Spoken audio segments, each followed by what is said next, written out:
विकास विषय में आज हम मनोविकृति यानी साइकोसिस के बारे में पढ़ेंगे कि मनोविकृति क्या है। इससे पहले हमने मनोस्नायु विकृति पढ़ा था यानी न्यूरोसिस, और दूसरा क्या है साइकोसिस, इसे पढ़ेंगे। यानी मनोविकृतियों को मुख्य रूप से दो वर्गों में विभाजित किया गया है, एक आंगिक और दूसरा क्रियात्मक।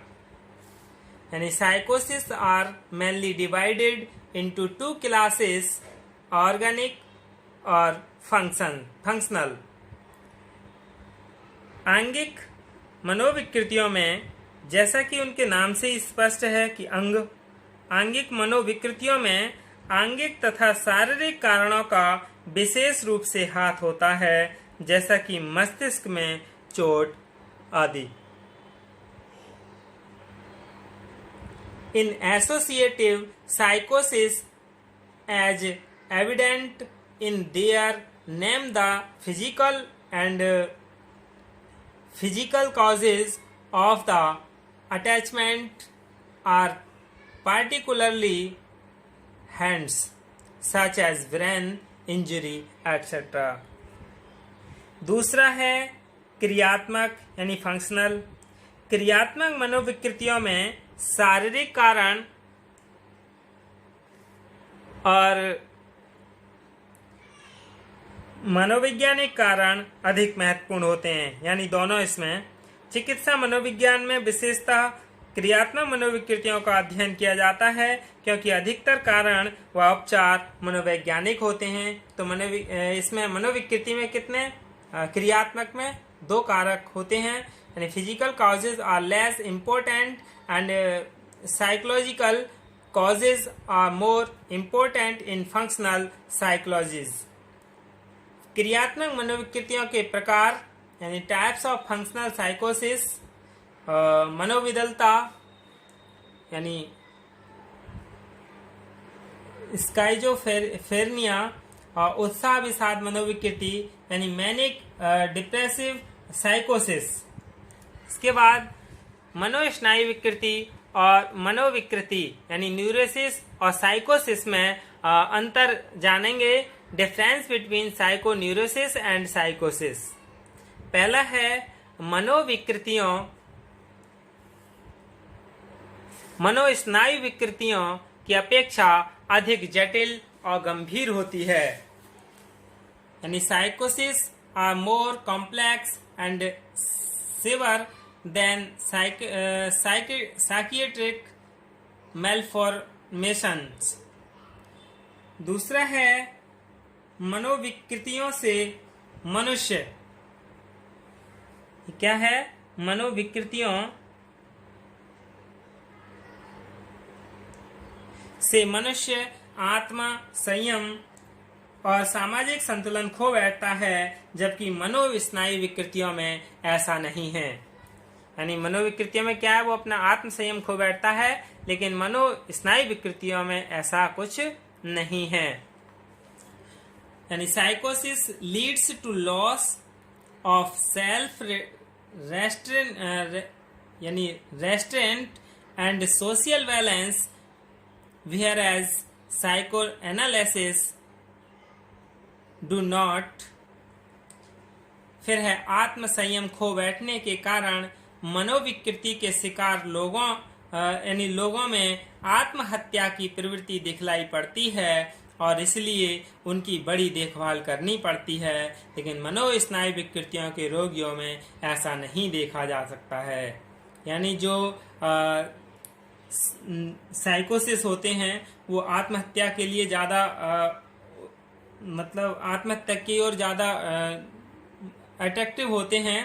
Losing self control result in a tendency for suicides among the victims of psychosis, and hence they have to take great care. This is not seen in the case of patient with psychosis. यानी साइकोसिस में ऐसा कुछ देखने को नहीं मिलता है। इस प्रकार जहां मनोस्नायु विकृति के रोगी का व्यवहार सामान्य रहता है, वहां मनोविकृति के रोगी का व्यवहार असामान्य, निरर्थक, विचित्र और असामाजिक होता है। मनोस्नायु विकृति के विरुद्ध मनोविकृति में व्यामोह और विभ्रम बहुत दिखलाई पड़ते हैं।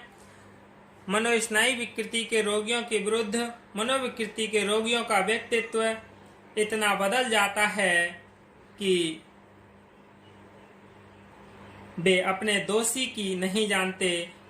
को नहीं जानते और उनको दूर करने के लिए चिकित्सकों से कुछ लाभ होता है। मनोस्नायु विकृति के विरुद्ध मनोविकृति में चिंतन और बोलने की क्रियाएं निरर्थक, तर्कहीन और असंबद्ध होती हैं, जबकि मनोस्नायु विकृति मनोवैज्ञानिक विधियों से दूर की जा सकती है। मनोविकृतियों में इन उपायों से कोई लाभ नहीं होता, इनमें रासायनिक और दैहिक चिकित्साओं में से कुछ लाभ होता है। मनोस्नायु विकृति और मनोविकृतियों में अंतर के बाद हम सोच सकते हैं कि पहले वर्ग में सामान्य और दूसरे वर्ग में कठिन मानसिक रोग आते हैं।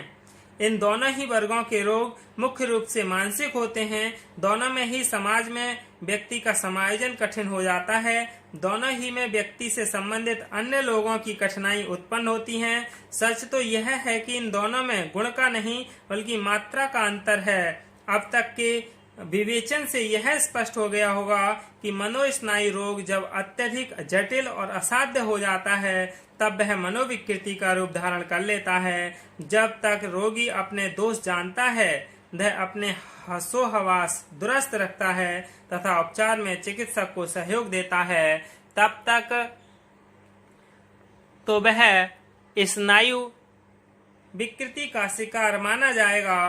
परंतु जब रोग इतना जटिल और भीषण हो जाए कि वे बातें न दिखलाई पड़ें तो व्यक्ति में मनोविकृति मानी जाएगी। अब उसे मनोवैज्ञानिक रीतियों से ठीक नहीं किया जा सकता। जब उसमें ज्यादा हो जाएगा, भीषण और जटिल हो जाएगी ये बीमारी मनोविकृति की, तो फिर क्या है, मनोवैज्ञानिक रीतियों से ठीक नहीं किया जा सकता। अब वह आसानी से ठीक होगा भी नहीं, उसकी विशेष देखभाल करनी पड़ेगी, उसके उपचार में बहुत समय लगेगा और उसे मानसिक अस्पताल में भर्ती कर देना अधिक उपयुक्त होगा। पहले तो वह घर के लोगों के लिए परेशानी ही उत्पन्न करता था, अब वह खतरनाक भी हो जाता है, उसका व्यक्तित्व ही बदल जाता है। वह किसी को नहीं पहचानता।